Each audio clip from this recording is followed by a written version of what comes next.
Hello നമസ്കാരം. തെക്ക് വടക്ക് എന്ന ചിത്രത്തിൻ്റെ ഒഫീഷ്യൽ OTT റിലീസ് അപ്ഡേഷനാണ് ഇന്നൊരു വീഡിയോ ഭാഗത്ത്. വീഡിയോയിലേക്ക് മുൻപ് വീഡിയോ ലൈക്ക് ചെയ്യുക, ചാനൽ സബ്സ്ക്രൈബ് ചെയ്യുക. നവംബർ മാസം ധാരാളം ചിത്രങ്ങൾ OTT റിലീസ് ചെയ്യുന്നുണ്ട്. ചാനൽ ഭാഗം പരിശോധിച്ചാൽ ആ വീഡിയോയ്ക്ക് നിങ്ങൾക്ക് കാണാൻ വേണ്ടി സാധിക്കുന്നതായിരിക്കും. സുരാജ്, വിനായകൻ എന്നൊക്കെ പ്രധാന കഥാപാത്രങ്ങളായ ചിത്രമായിരുന്നു തെക്ക് വടക്ക്. ചിത്രത്തിന് ഒരു ആവറേജ് അഭിപ്രായം മാത്രമായിരുന്നു സ്വന്തമാക്കാൻ വേണ്ടി സാധിച്ചിട്ടുണ്ടായിരുന്നത്. എന്നാലും എല്ലാ സിനിമാ പ്രേമികളും ഒരേപോലെയാണ് തെക്ക് വടക്ക് എന്ന ചിത്രത്തിൻ്റെ റിലീസിനായി കാത്തിരുന്നത്.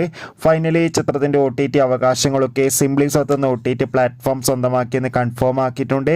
ചിത്രം ഇതാ ഈ വരുന്ന നവംബർ മാസം 22-ാം തീയതി OTT റിലീസ് ചെയ്യുക. ചിത്രത്തിൻ്റെ OTT റിലീസിനായി കാത്തിരിക്കാൻ ചിത്രം മനോരമ മാക്സിലൂടെയും ആമസോൺ പ്രൈം വീഡിയോസിലൂടെയും OTT റിലീസ് ചെയ്യുന്നുണ്ട്. എത്ര പേരാണ് തെക്ക് വടക്ക് എന്ന ചിത്രത്തിൻ്റെ OTT റിലീസിനായി കാത്തിരിക്കും? തീർച്ചയായും കമൻറ്റ് ബോക്സിൽ രേഖപ്പെടുത്തുക. നവംബർ മാസം ധാരാളം ചിത്രങ്ങൾ OTT റിലീസ് ചെയ്യാൻ പോവുകയാണ്. നമ്മുടെ ചാനൽ ഭാഗം പരിശോധിച്ചാൽ ആ വീഡിയോയ്ക്ക് നിങ്ങൾക്ക് കാണാം. ബൈ.